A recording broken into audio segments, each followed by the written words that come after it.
도망하게 하라. 우리는 성경을 읽다 보면 때로는 고개를 갸우뚱거릴 때가 있습니다. 왜 이런 말씀을 하셨을까 하는 것이죠. 그 중에 하나도 오늘 본문에 나오는 말씀이라고 볼 수 있겠습니다.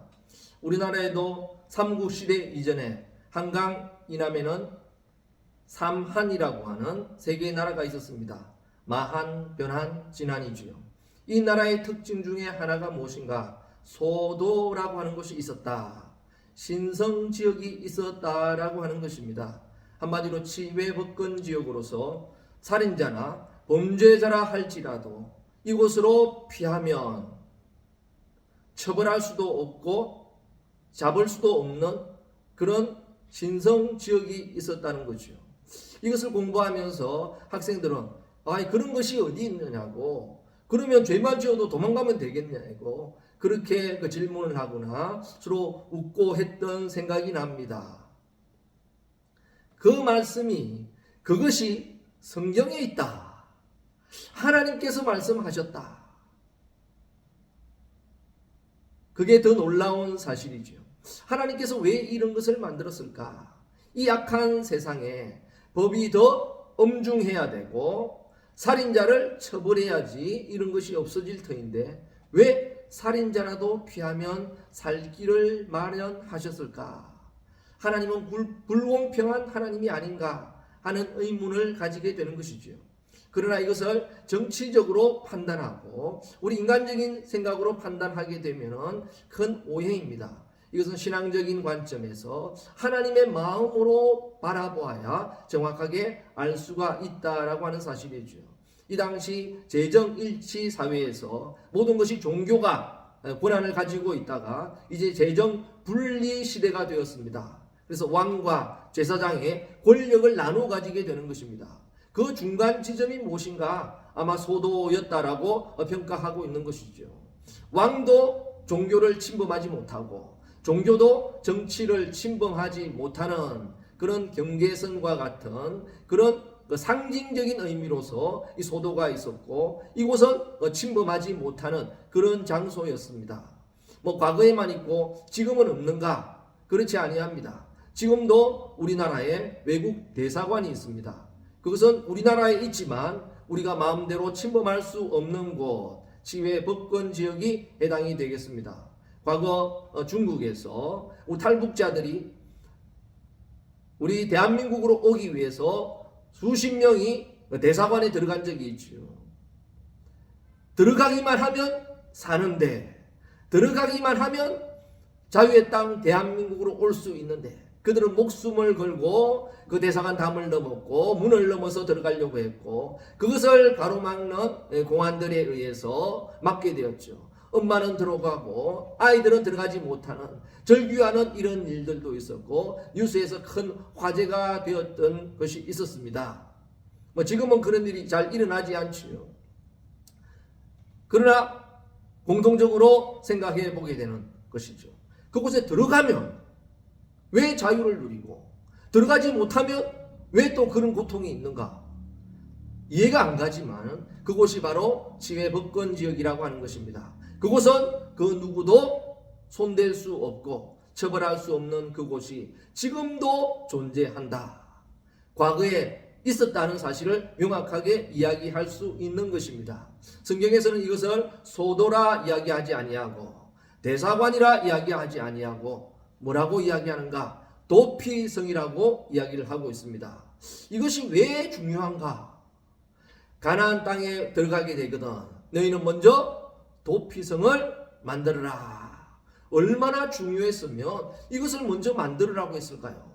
그리고 아주 좋은 지역에 누구나 볼 수 있고 찾아올 수 있는 요충지에다가 이것을 정해라는 것이죠.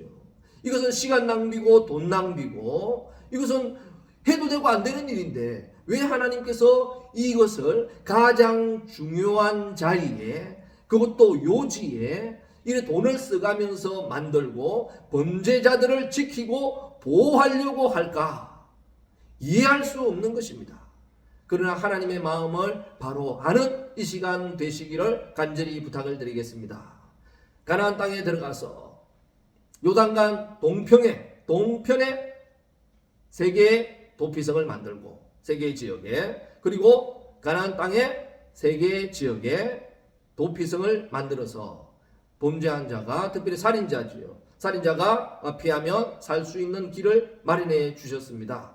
이것은 불공평하고 있을 수 없는 일이다, 말도 안 되는 법이다 라고 생각할 수 있겠습니다. 그러나 성경에는 명확하게 이야기합니다. 모든 범죄자들은 아니고 재판 이전에, 재판 판결이 나기 전까지는 보호하고, 또 살인자라도 의도적인 살인이 아니고 고의적인 살인이 아니고 사고라든지 또한 실수라든지 이런 사고로 살인하게 되었을 경우, 그런 경우 이런 살려주는 이런 법이 있었다는 것이죠. 그러나 중요한 것은 이걸 가지고 우리가 큰 의미를 한번 살펴보도록 하겠습니다. 말도 안 되고 불공평한 이것을 하나님께서 만들어 놓고 지켜라, 그것도 중요한 곳에 돈을 투자해 가면서 모든 사람들이 보게 만들었다고 하는 것입니다. 이것이 왜 필요할까? 악한 시대에 이런 것은 있을 수 없는 법인데 왜 그럴까? 오히려 필요한 줄 믿습니다. 그것은 하나님의 은혜요, 하나님께서 우리에게 베풀어 주신, 범죄자들에게 베풀어 주신 마지막 은혜, 기회인 줄 믿습니다. 지금은 잘 나가는 사람도 끌어내리려고 하는 이런 시대를 살아가고 있습니다. 그리고 잘못한 사람들은 어떻게 해요? 막 짓밟지요. 범죄자들은 어떻게 이야기합니까? 죽여라, 죽여야 된다, 죽여야 한다, 그렇게 이야기를 하고 있습니다. 왜 저런 사람들을 살려두냐고 아우성치죠. 당연한 것입니다. 법이 엄중해야 되고 법이 엄격해야 이 사회가 공정하게 바로 되어지는 것입니다. 그래서 법이 엄격하다고 생각하나 우리나라보다 더 엄격한 나라들이 많이 있지요. 지금도 태형을 하는 나라, 지금도 사형을 구형하는 이런 나라도 있으며, 특별히 중동 지역에 가게 되면 물건을 훔치면 손을 자르는 법이 있었죠. 그래서 우리 과거에 중동에서 일을 하러 가신 분 중에서 하다가 사소한 것 하나, 별것 아닌 걸 훔치다가 들켜서 손을 잘리는 형을 받게 되었습니다. 그때 울고불고 매달리는 거죠. 제발 살려주세요, 살려주세요, 다시는 이런 일 안 하겠습니다, 살려주세요 하니까 뭐라고 이야기하겠습니까? 아니 누가 죽인다고 했나? 그냥 손만 자른다고 했는데 왜 그러냐? 그런데도 눈물 흘리면서 다시는 안 하겠다고 아우성치고 우리나라 대사관에 하소연한 이런 일도 있었지요. 만약에 잘못을 했을 때 손만 자른다고 해도 범죄 확률은 어마어마하게 줄게 되겠지요. 범죄자들이 사라지게 되겠습니다. 이렇게 엄격해야 할 법에 오히려 살인자도 두둔하고 살려주는 이런 법이 어디에 있냐? 말도 안 된다. 사회가 혼란하고 어떻게 될 것인가? 지금 생각으로서는 이해할 수 없습니다. 그러나 과거 시대는 어떤 시대인가? 과거의 상황을 보면 이해할 수가 있겠죠. 과거에는 함무라비 법전에 나온 것처럼 복수법입니다. 눈에는 눈, 이에는 이. 잘못을 해서 내 팔을 잘랐으면 이 사람도 상대방의 팔을 잘라야 그게 정당한 법의 집행이라는 것입니다. 살인을 했습니다. 그러면 그의 가족이 그 사람을 죽여야 정당한 법 집행이고, 심지어는 그 사람이 죽이지 못했어요. 죽이지 않았어요. 그러면 죽이지 않은 그 피해자 가정이 오히려 벌금을 물고 형을 사는 이런 시대를 살았죠. 그 시대 상황이었다고 하는 것입니다. 왜? 이 시대는 지금과 같이 치안이라든지 보안이라든지 이런 것이 완전하지 못했기 때문에 아마 이 보안책으로 되었을 줄 압니다. 그러나 이런 사회에는 이런 좋은 점이 있겠죠. 그러니까 죽이면 반드시 죽으니까 죽이기를 두려워하겠죠. 훔치면 반드시 뺏기니까 훔치지 않겠지요. 그런데도 불구하고 더 악한 사람이 있습니다. 가인과 같이, 라멕과 같이. 왜? 한 사람 죽인다. 나를 죽이면 어떻게 해요? 7명 죽이겠다. 라멕 같은 경우는 더 하지요. 뭐? 내 물건 내가 뺏어온다. 그럼 내 물건 뺏어가면 어떻게 해요? 77개 뺏어간다. 쉽게 말해서 한 사람 죽이면, 우리 가족 중에 한 사람 죽이면 어떻게 해요? 나는 몰살시키겠다. 이런 악한 사람. 또 악한 사람들이 더 강하지요. 더 무섭지요. 내가 피해를 당했음에도 불구하고 우리 가족이 죽었음에도 불구하고 우리는 복수를 하지를 못해요. 힘이 없으니까 복수하다가 내까지 죽게 되니까 우리 가족까지 피해를 입게 되니까 복수하지 못하고 포기하는 이런 경우가 있겠지요. 이런 경우 어떻게 되겠습니까? 그냥 포기하고 끝나는 것이 아니라 포기했는데 자기가 형벌을 받아야 돼요. 왜 이런 형벌을 받겠습니까? 그것은 의리가 없다는 거지요. 가족의 자격이 없다는 것입니다. 그렇기 때문에 형벌을 받아야 되기 때문에 그들은 힘이 약한 사람은 어떻게 하면 될까요? 지금으로 말하면 경찰들에게 돈을 줘가면서 이런 피해를 입었으니까 저 사람에게 이걸 갚아주세요 하고 돈을 줘서 그 경찰이나 용병들을 이용해서 그것을 갚고 그런 복수법을 이행했다는 것입니다. 바로 이런 시대였지요. 이런 시대였기 때문에 죽이면 반드시 죽습니다. 죽인 사람은 안 죽을 수가 없어요. 살 기회가 없습니다. 희망이 없습니다. 지금과 같이 희망이 없는 시대에 마지막 희망까지 잘라버리고 마지막 희망의 싹까지 밟아버리는 이런 시대에 하나님께서는 무엇을 제시하시는가, 무엇을 공포하셨는가 하는 게 이것이 중요한 거지요. 살인자라도 최악의 상황을 맞이한 사람이라 할지라도 살 수 있는 기회는 있다. 살아갈 수 있는 마지막 한 줄기 빛은 남아있다. 마지막까지라도 포기하지 말아라. 마지막 희망을 주시는 거지요. 기회를 주시는 것입니다. 우리같이 이런 악한 범죄한 인간들에게 마지막 희망의 빛을 주신 것이 도피성인 줄 믿으시기 바랍니다.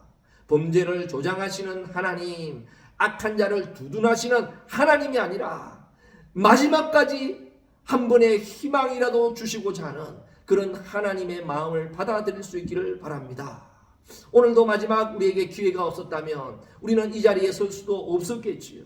하나님께서 주신 마지막 기회인 줄 믿습니다. 이 기회를 붙잡는 여러분 되시기 바랍니다. 도피성으로 피하기만 하면 살아가는데 이 도피성이 지금은 어딘가? 교회라고 생각해 보세요. 교회로 도피만 하면 산다면 범죄자들이 교회를 몰려오지 않겠습니까? 사람들이 몰려오지 않겠습니까? 그러나 아무도 오지 않지요. 왜 그렇습니까? 도피성의 기능을 이미 상실한 교회이기 때문에 그렇습니다. 이런 도피성의 기능을 상실한 교회가 이제는 이 기능을 확보하게 되면 다시 하나님 앞으로 많은 사람들이 몰려오겠지요. 하나님께서는 범죄자들을 두둔하기 위함이 아니라 한 사람도 더 구원하기 위한 하나님의 마음이다. 이 마음을 받으시기 바랍니다. 지금의 진정한 도피성은 무엇인가? 하나님의 이 마음이지요. 한 사람이라도 더 구원하고자 하는 하나님의 마음, 한 사람에게라도 더 기회를 주고자 하는 하나님의 사랑인 줄 믿습니다. 이 사랑 안에 들어오면, 하나님의 이 마음 안에 들어오면 누구나도 살 수 있습니다. 살아갈 수 있는 기회가 있습니다. 마지막 기회를 붙잡으시기 바랍니다. 이 기회를 붙잡는 저와 여러분에게는 살아갈 수 있는 기회, 제2의 인생이 열리게 되는 것입니다. 마지막 도피성으로 오신 예수 그리스도, 예수 그리스도 안에 피하기만 하면 누구든지 죄사함을 받고 구원받습니다. 말도 안 되는 이 법이 어디에서 이루어졌는가? 십자가에서 완성이 되셨습니다. 이 도피성의 진정한 꽃은 무엇인가? 제사장이 죽는 것입니다. 제사장이 죽어야 그 도피성 안에 있던 사람, 숨어서 있던 사람이 밖에 나와서 진정한 자유를 누릴 수 있었는데, 대제사장 되신 예수님께서 죽으심으로 인하여서 우리는 도피성 안에 숨어 있는 것이 아니라 당당하게 밖에 나가서 자유인으로 새로운 제2의 인생을 살게 된 것입니다. 이런 우리에게 마지막 기회를 주신 하나님께 감사와 영광을 올려드립니다. 하나님 사랑합니다.